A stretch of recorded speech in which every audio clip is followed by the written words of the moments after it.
Here's a little more of an in-depth look of my Outlaw deck. A lot of the cards in here were made from Bloomsburrow and the Outlaws of Thunder Junction. I think there's a couple of ones from outside of that, but most of them are Bloomsburrow or Outlaws of Thunder Junction. I just thought they worked well together. So we've got Marchesa, Dealer of Death, as our commander. Whenever you commit a crime, you may pay 1. If you do, look at the top 2 cards of your library, put one of them into your hand and the other into your grave.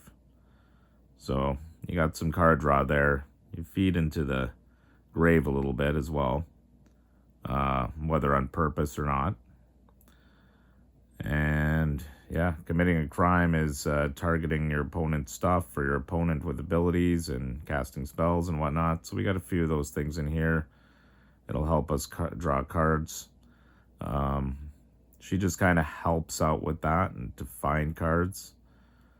Obviously, we're not building all around our commander here because, well, we got other ways to win. So for starters, we've got a Soul Ring. So we tap it, add 2 colorless to our mana pool. Not much to be said about that. A little bit of ramp. We've also got an Arcane Signet.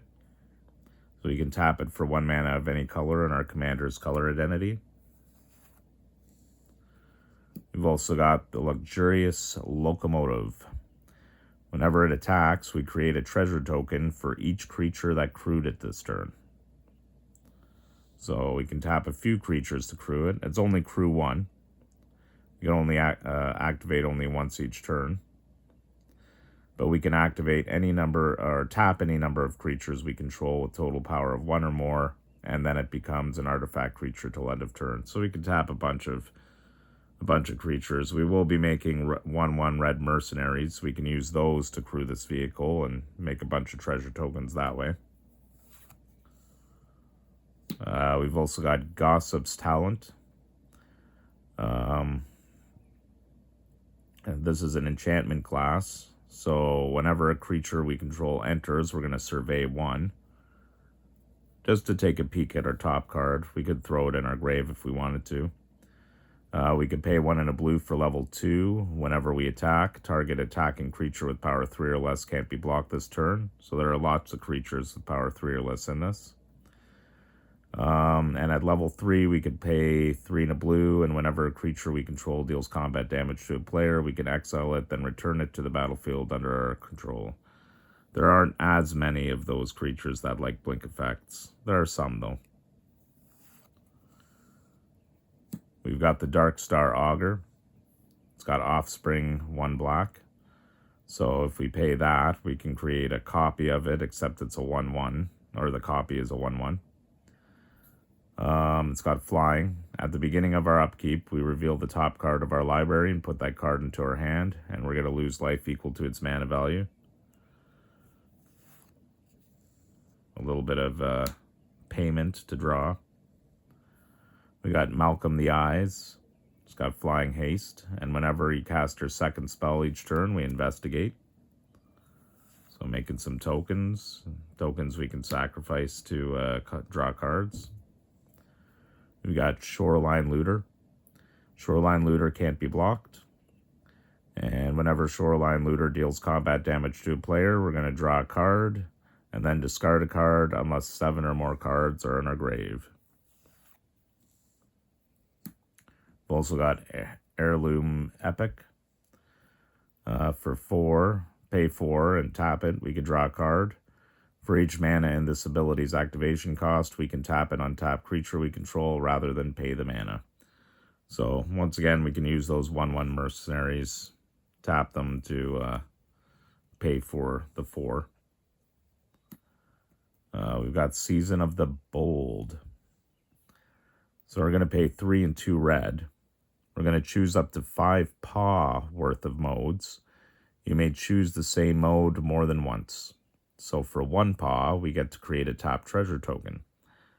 So we kind of get our mana back. If we pay 2 paw, we can exile the top 2 cards of our library. Until the end of our next turn, we can play them.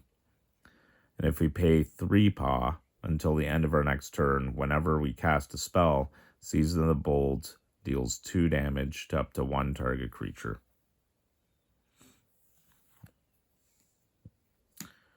We've also got Portent of Calamity. We can pay X in blue, and we can reveal the top X cards of our library. For each card type, we may exile a card of that type from among them. Put the rest into our grave. We may cast a spell from among the exiled cards without paying its mana cost, if you exiled 4 or more cards this way. Then put the rest of the exiled cards into our hand. And, of course, because he's cool, we got the infamous Cruel Claw. So he's got Menace, and whenever the infamous Cruel Claw deals combat damage to a player, we're going to exile cards from the top of our library until we exile an on-land card. We can cast that card by discarding a card rather than paying its mana cost.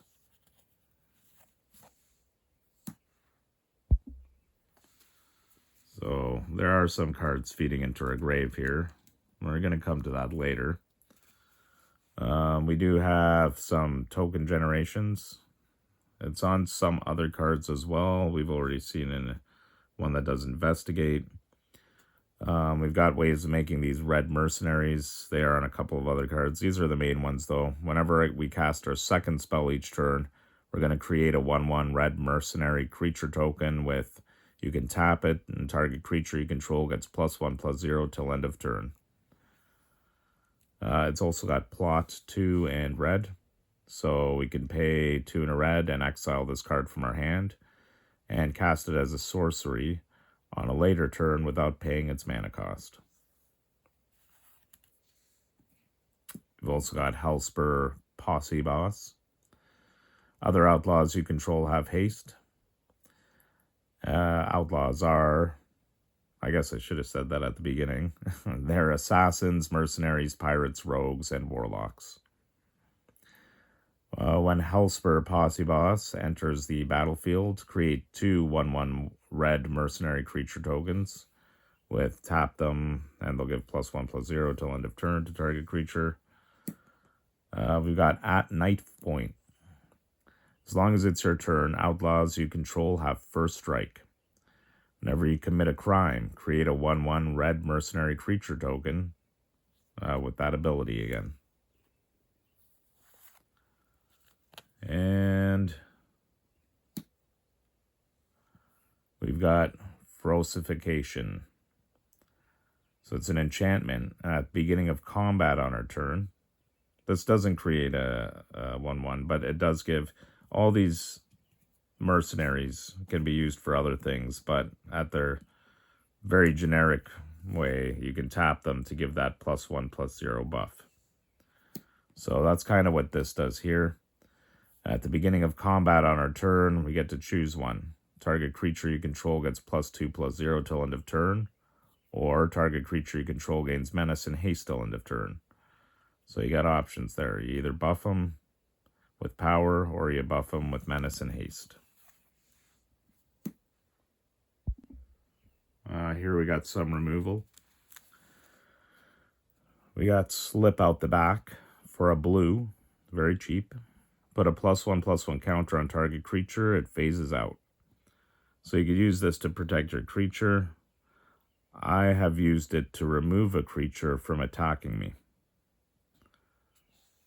It's very versatile that way. But yeah, I was going to die to commander damage, and I ended up using this on somebody's commander, and I didn't care about putting the +1 counter on because it let me live one more turn. We've also got Shifting Grift. You pay 2 blue, and it's got Spree, so we choose 1 or more additional costs. If we pay, for the first one, we exchange control of 2 target creatures. If we pay into the next one as well, we exchange control of 2 target artifacts. And for the third one, we exchange control of 2 target enchantments. So I like the versatility of these cards. The Spree is really nice. We've also got Kidnap. So we can gift a card.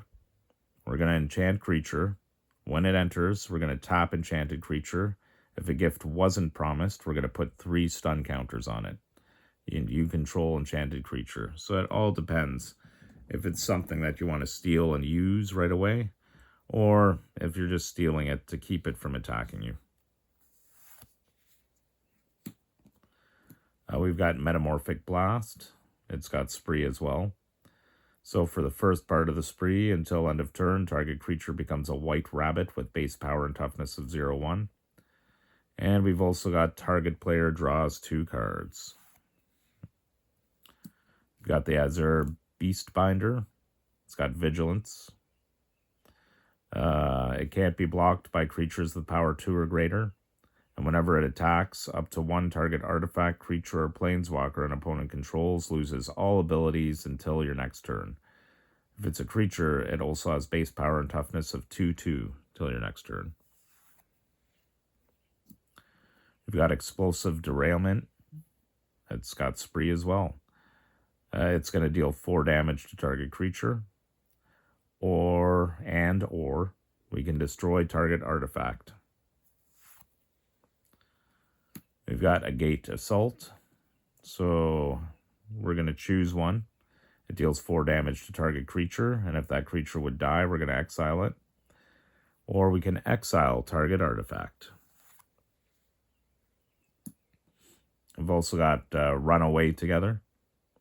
Choose 2 target creatures controlled by different players. Return those creatures to their owner's hands. We have the Season of Loss.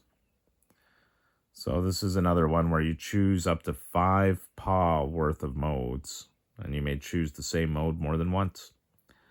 So first one, it costs 1 paw. Each player sacrifices a creature. Second one costs 2 paw. Draw a card for each creature you control that died this turn. And the third one costs 3 paw. Each opponent loses X life, where X is the number of creature cards in your grave. We've also got a Rooftop Assassin. It's got Flash, Flying, and Lifelink. When it enters the battlefield, we're going to destroy target creature an opponent controls that was dealt damage this turn. And we've got a Downwind Ambusher. It's got Flash as well. When it enters, we're going to choose one. Either target creature and opponent controls get -1/-1 till end of turn, or we're going to destroy target creature and opponent controls that was dealt damage this turn. We've also got Boombox. This is a great one. If you pay 6 and tap it, we're going to sacrifice it and destroy up to 1 target artifact, up to 1 target creature, and up to 1 target land. A little bit later, you'll see some copy effects, and I love using this with 2 of the copy effects. So I get 3 times the value out of the Boombox. We've got Unfortunate Accident. It's got Spree as well.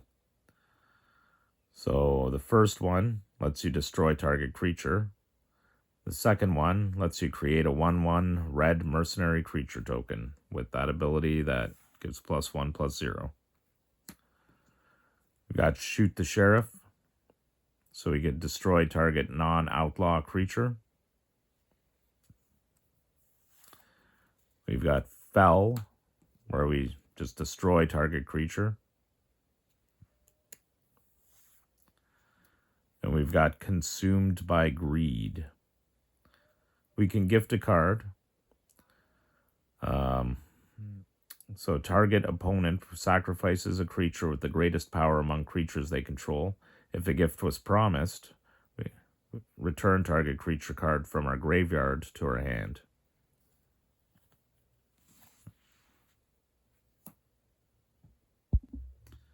So that was a little bit of removal and bringing something back. So speaking of bringing things back, we have Coiling Rebirth. We may gift a card. So we're going to return target creature card from our grave to the battlefield. Then if the gift was promised and that creature isn't legendary, we're going to create a token that's a copy of that creature, except it's 1/1. So it's kind of like giving it offspring. We've also got Lively Dirge. It's got Spree. So we're going to, one of the options is search our library for a card, put it into our graveyard, then shuffle. The other option is return up to 2 creature cards with total mana value 4 or less from our grave to the battlefield. We've got Step Between Worlds. So each player may shuffle their hand and graveyard into their library. Then each player who does draws 7 cards. Then we exile it. We can also plot, and if we plot it, we can pay 4 and 2 blue. We have a Wishing Well. This has come in handy many times.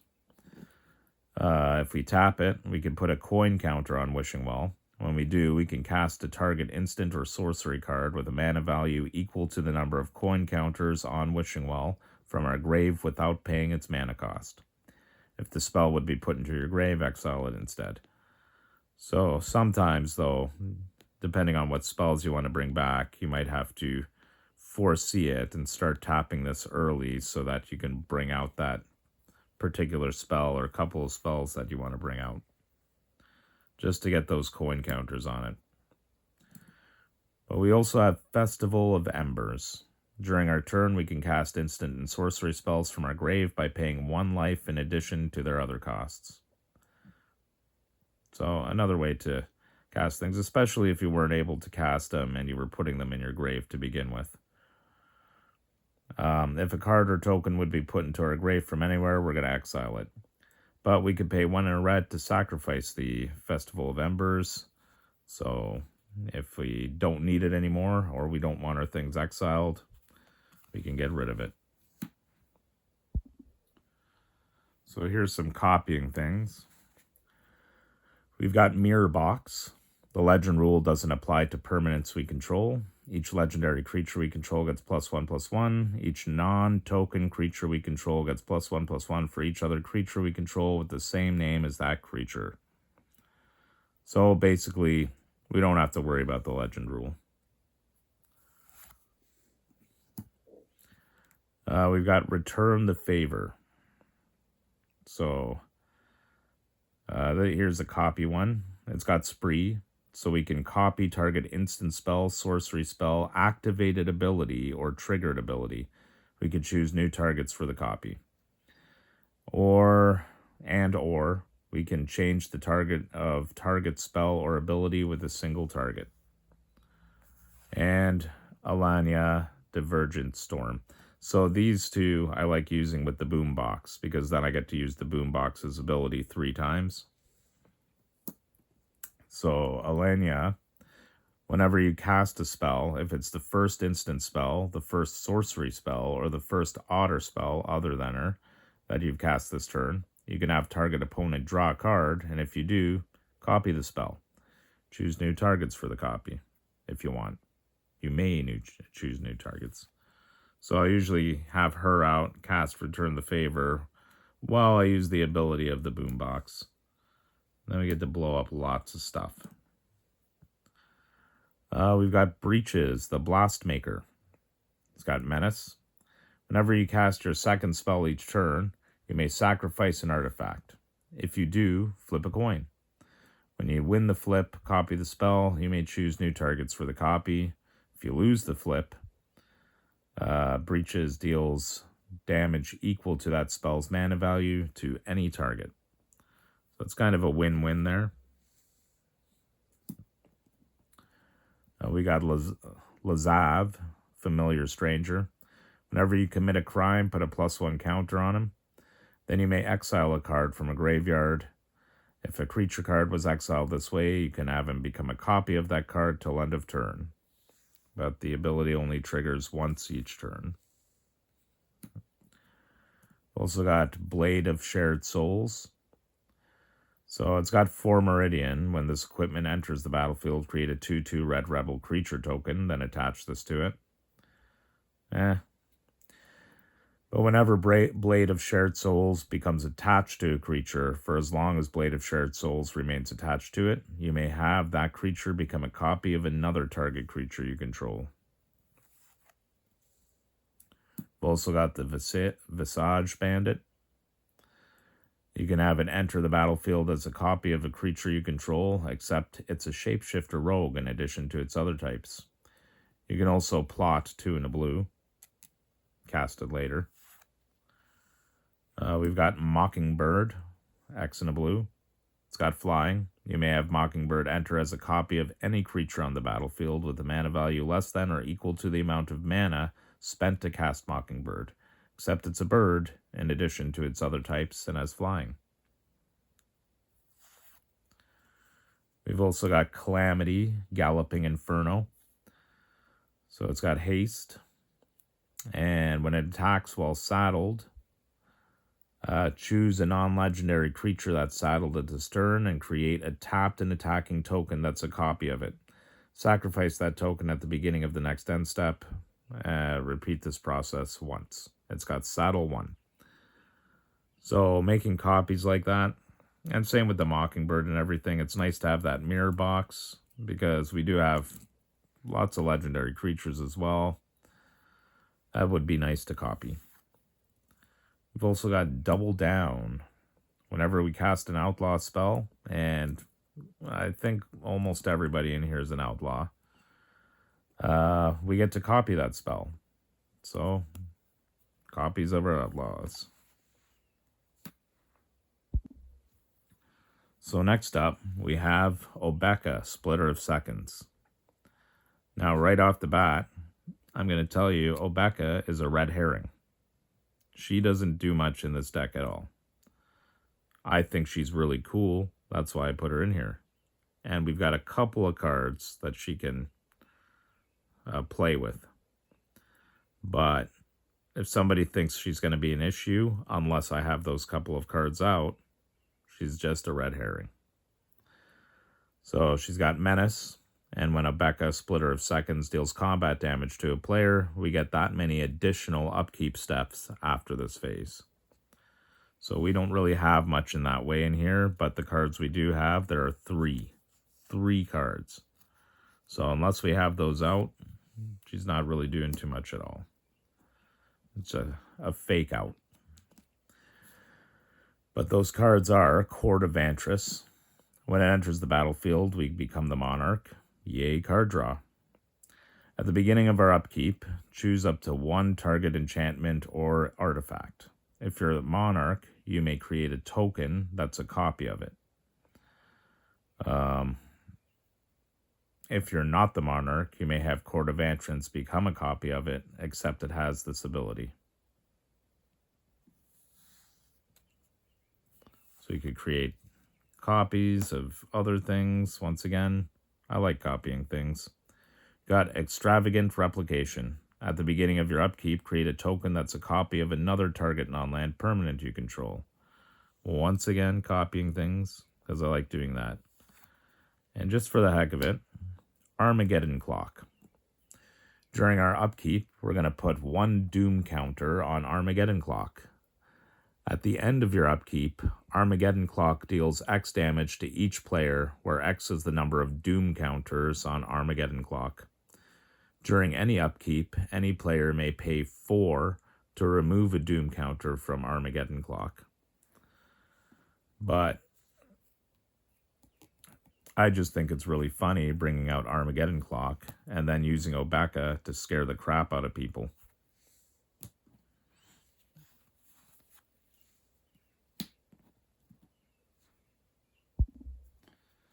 So making copies with her is really nice, and also the Armageddon Clock. But other than that, she's kind of in there as a, what's she there for? What's she doing there besides being cool?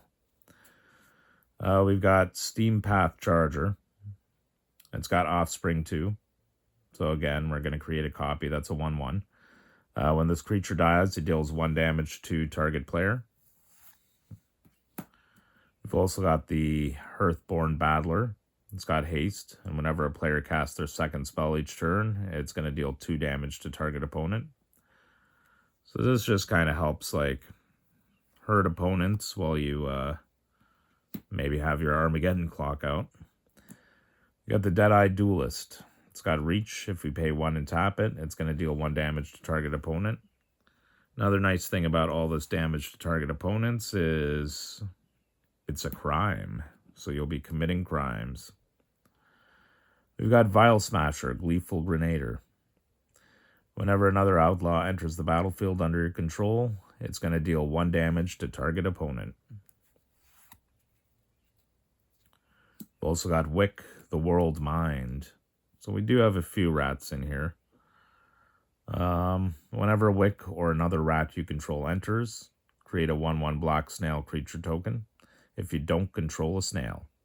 Otherwise, put a +1 counter on a snail you control. So if we pay blue, black, and a red and sack a snail, Wick deals damage equal to the sacrificed creature's power to each opponent. Then draw cards equal to the sacrificed creature's power. So we do have some rats in here. Not a lot of rats, but some rats. And with the copy effects, we could make more rats if we really wanted to. We've also got the Caustic Bronco. I really like this one. Whenever Caustic Bronco attacks, it's cheap too, so I like bringing it out early. Saddle 3. Whenever Caustic Bronco attacks, reveal the top card of your library and put it into your hand. You lose life equal to that card's mana value if Caustic Bronco isn't saddled. Otherwise, each opponent loses that much life. So I do like bringing it out early. You get some card draw, and you damage the opponents. We've also got the Rotten Mouth Viper. As an additional cost to cast the spell, you may sacrifice any number of non-land permanents. The spell costs 1 less to cast for each permanent sacrificed this way. Whenever Rotten Mouth Viper enters or attacks, put a blight counter on it. Then for each blight counter on it, each opponent loses 4 life unless that player sacrifices a non-land permanent or discards a card. Odd decisions. We've also got a Rakish Crew. And when it enters, we're going to create a 1/1 red mercenary creature token with the ability to give the +1/+0 boost there. When an outlaw you control dies, each opponent loses 1 life and you gain 1 life. We've also got a Sinister Monolith. At the beginning of combat on your turn, each opponent loses 1 life and you gain 1 life. You can also tap it to pay 2 and sacrifice it to draw 2 cards. We've also got an Agate Blade Assassin. Whenever it attacks, defending player loses 1 life and you gain 1 life. And we've also got a Valley Rotcaller. It's got Menace. And whenever it attacks, each opponent loses X life and you gain X life, where X is the number of other squirrels, bats, lizards, and rats you control. So you do have some lizards and you have some rats.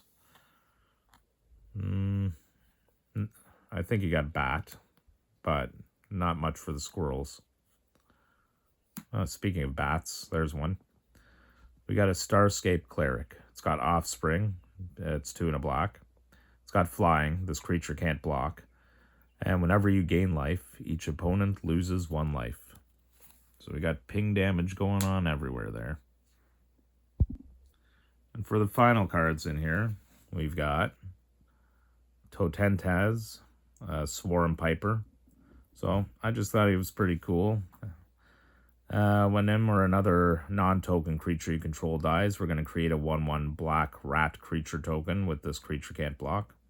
If we pay 1 and a black, target attacking rat you control gains death touch till end of turn. Like I said, there's a few rats. And you can copy effects to make rats. But he can make rats if creatures die.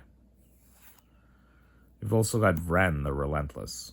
It's got Ward 2, and if a creature an opponent controls would die, we're going to exile it instead. So no more bring stuff back for the opponents.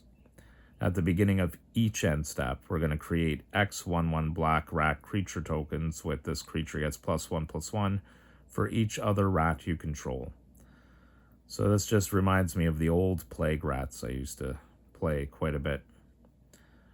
Where X is the number of creatures your opponents controls that were exiled this turn. So that's pretty cool. And now we get to the Ravenloft Adventurer. When the Ravenloft Adventurer enters the battlefield, you take the initiative. Yay, dungeons. If a creature an opponent controls would die, instead exile it and put a hit counter on it.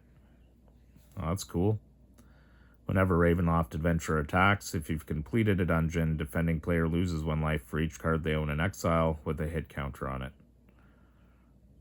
Right on. We've also got Mari, the Killing Quill. Whenever a creature an opponent controls dies, exile it with a hit counter on it. Right on. Kind of the same as the Ravenloft thing, so they work in tandem with each other. So if we've completed a dungeon and attack with Ravenloft, if we've been exiling and putting hit counters, that ability works better. Assassins, mercenaries, and rogues you control have Death Touch, and whenever this creature deals combat damage to a player, you may remove a hit counter from a card that player owns in exile. If you do, draw a card and create 2 treasure tokens. Now, because of this next card, I probably wouldn't use that ability until I have over 3 cards in exile with hit counters on it. Because we also have Atrada, the Silencer. So, can't be blocked. And whenever it deals combat damage to a player, exile target creature that player controls and put a hit counter on it. That player loses the game if they own 3 or more exiled cards with hit counters on them. And then Atrada's owner shuffles Atrada into their library. So this is very nice for a win con. So it's good as using the other 2 to put hit counters on people's, exiling them, putting hit counters on their creatures in exile to prep for Atrada. And if you have the mirror box out and you are making copies, you can make copies of Atrada and you can send 1 at each of your opponents. It's a little bit of a setup. You're more likely going to win another way with all the life loss, ping damage, and whatnot, but it's a fun little alternate win con there. So that was my Outlaw deck. It's kind of a Bloomsburrow Outlaws of Thunder Junction deck. Hope you enjoyed it. Hope it gave some people some ideas. And thanks for watching.